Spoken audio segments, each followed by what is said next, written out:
I'll give the game one thing: it's full to bursting with content. All the concept art and alternate costumes you've come to expect since Deadly Alliance is present, and there really aren't many other fighting games nowadays, if any at all, with this much to unlock. The new crypt is quite cool, but the free moving nature of this version can make it tricky to navigate and find graves you've not opened yet, and that creature that roams the area to jumpscare the player can go straight to hell.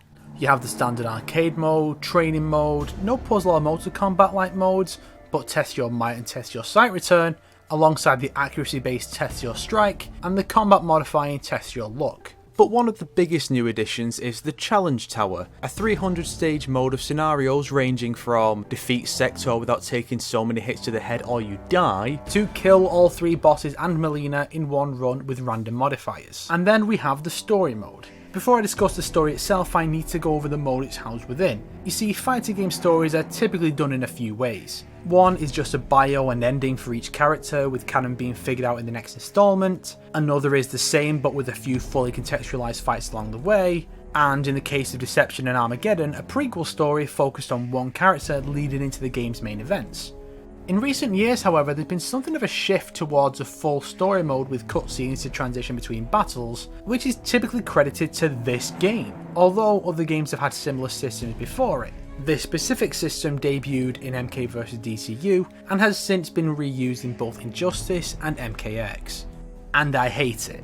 Options are incredibly limited here. The cutscenes, which are pre-rendered and I think used to mask load times, are unskippable. Even on repeat playthroughs, there is no chapter select after finishing the mode, all fights are 2 out of 3, even though that makes no sense in a fight to the death, and they could have done something interesting by having different fights have different numbers of rounds based on the context.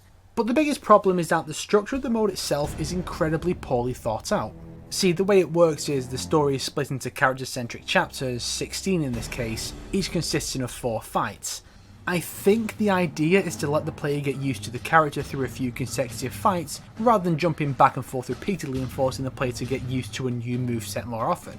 The problem is that each character gets only 1 chapter, and with very rare exceptions, will never win another fight outside of their chapter. For example, Chapter 1 is devoted to the game's best character, Johnny Cage.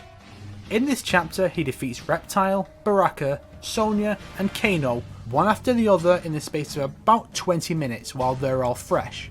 That's a pretty impressive opening, even if 3 of them are the jobbers of the dark side. So it makes perfect sense that he then proceeds to job to everybody. You beat him in a tournament bout in Chapter 4, then in a petty dispute in Chapter 6, then him and Smoke simultaneously in Chapter 8, he loses in a cutscene in Chapter 11, he's supposed to die against Motaro while flipping people in Chapter 12, he gets beaten in 2 hits in Chapter 15, then casually battered aside in Chapter 16. He does worse and worse over the course of the story until he is a complete joke. This is also a problem when characters suddenly become stronger once their chapter starts. Like how Sonya loses to Johnny and is then totally powerless to defend herself against Kano, only to immediately defeat Sub-Zero, who has defeated a fallen elder god, Raiden, who himself is a god, Kitana and Jade simultaneously, and then totally overpowering Kano just because. Now this worked well enough in MK vs DCU because they had an explanation for it. The MK team put a lot more thought into their superhero crossover plot than Capcom does, and wanted to explain how, say, Sonya Blade could reasonably take Superman in a fistfight. Their explanation is that the cast power levels are fluctuating, meaning the characters have different levels of strength at different times, as showcased by having Liu Kang beat Shang Tsung and Batman beat the Joker at the start, only to then have the outcomes be reversed towards the end of the story. When you play as a character, it's because the power is favouring them at that time. So basically, you play as a character in DCU because they're winning, but in MK 2011, the character is winning because you're playing as them. Does that make sense? Good, because I need to explain the other 2 major issues with the story structure. First, since you rarely play as the villains, most of them never win. How are we supposed to take the villains seriously as a threat when they lose every single time? Even the bosses lose every fight they're a part of, even if it's 2 against 1. And finally, because each chapter consists of 4 fights, with certain exceptions like the end of each act in this game, a number of fights in the story aren't necessarily all that important to the plot. In fact, quite a lot of them could be cut and you'd lose nothing in the long run. I suppose in the end there really is no perfect system for a fighting game story. You either have the player jump back and forth between characters repeatedly and risk making it too difficult for them to adjust, or you have a story where characters randomly do very well for a bit before losing all ability to fight and have to force in a bunch of contrived scenarios to make up numbers. I'm looking at you, Jax vs Johnny Cage.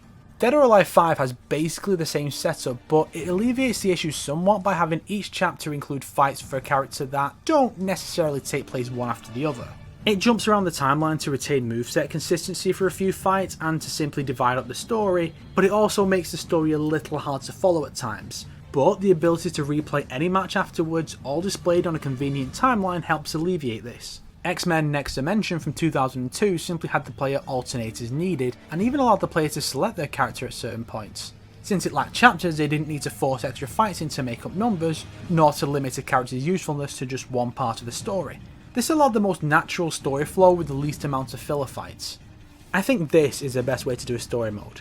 Plan out the story in a way that seems natural and trust in the player's ability to adapt to a new moveset. If you really think this would be an issue, give them the option to jump into training mode to try the character out from the pause menu. Not that you really need that here, since MK has, for over a decade, had the best damn moveset viewer in the genre, even displaying directional inputs appropriate to the player's position on screen, which many fighting games do not. But either way you slice it, another effect of having this kind of story mode is that the endings are almost completely inconsequential. Sure, no one ever looked at an ending where Baraka kills Shao Kahn and thought, yeah, this could totally be canon when the next game comes out, but endings are supposed to be events that could reasonably be canon, or at least that showcase what happens if this character achieves their goal. But when you have a single story mode that tells the entire story, those endings serve no purpose anymore. Sure, I get it, they don't want players to play through arcade mode as a character, only to have the ending reveal that they died in the story mode, or to simply reiterate what happens at the end. But if the ending isn't going to have even a chance of being canon, there's no point to even being there. Again, it worked in DCU because those were all vague after the conflict events that didn't go into specifics. But in a story where characters do die and where twists and shocking moments do occur, arcade endings risk spoiling the story mode.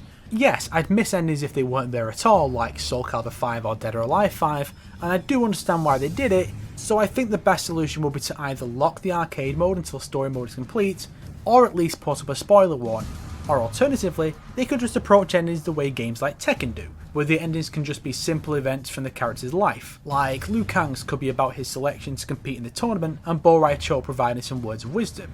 As is, in a roster of 32 playable characters, DLC included, a grand total of 6 endings could be canon, and to my knowledge, not a single one of them actually is. If that's not a waste of the player's time, I don't know what is. Again, fighting games are awkward sods when it comes to telling the story, and there isn't really a perfect solution to this problem, but I wish the developers would think about the problem a little more than not at all.